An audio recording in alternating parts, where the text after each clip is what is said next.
50 ரூபா கொடுத்தாங்க. ரொம்ப வெயில் அடிக்கிறதுனால ஏதோ ஸ்விம்மிங் பூல் இருக்கிறதுனால குளிச்சுட்டு அப்படி வந்துட்டு இருக்கோம்.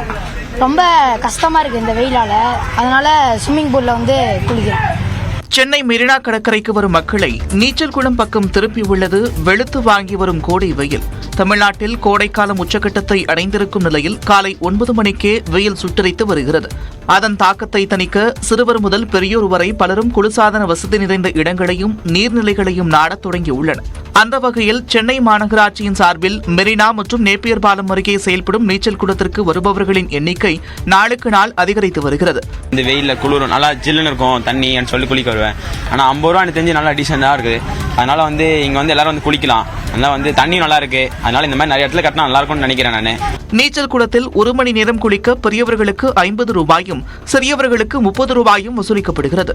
இதேபோல மாநகராட்சி சார்பில் பல இடங்களில் நீச்சல் குளங்களை உருவாக்க வேண்டும் என்பது பயனாளர்களின் கோரிக்கையாக உள்ளது.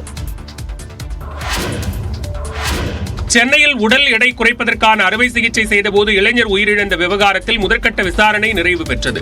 புதுச்சேரியைச் சேர்ந்த ஹேமச்சந்திரன் என்ற இளைஞருக்கு சென்னையை அடுத்த பம்மலில் உள்ள தனியார் மருத்துவமனையில் உடல் எடை குறைப்பதற்கான அறுவை சிகிச்சை செய்யப்பட்டது. சிகிச்சையின் போது உடல்நிலை மோசமானதால் குரோம்பேட்டை தனியார் மருத்துவமனைக்கு கொண்டு செல்லப்பட்ட ஹேமச்சந்திரன் சிகிச்சை பலனின்றி உயிரிழந்தார். இது தொடர்பாக சிறப்பு விசாரணை குழு அமைக்கப்பட்ட நிலையில் 22 பேரிடம் அதிகாரிகள் நேரடியாக விசாரணை மேற்கொண்டனர். மேலும் மருத்துவமனை வளாகம், அறுவை சிகிச்சை நடைபெற்ற அரங்கு உள்ளிட்டவற்றை பார்வையிட்டு சிறப்பு குழுவில் உள்ள 4 மருத்துவர்கள் விசாரணை நடத்தினர். இந்த முதற்கட்ட விசாரணையில் அறுவை சிகிச்சைகள் செய்வதற்கான அனைத்து அனுமதியும் மருத்துவமனை தரப்பில் வாங்கப்பட்டுள்ளது உறுதி செய்யப்பட்டதாக அதிகாரிகள் தெரிவித்துள்ளனர். இதனைத் தொடர்ந்து அறுவை சிகிச்சையின் போது ஏதேனும் தவறு நடந்ததா என அதிகாரிகள் விசாரணை நடத்தி வருகின்றனர்.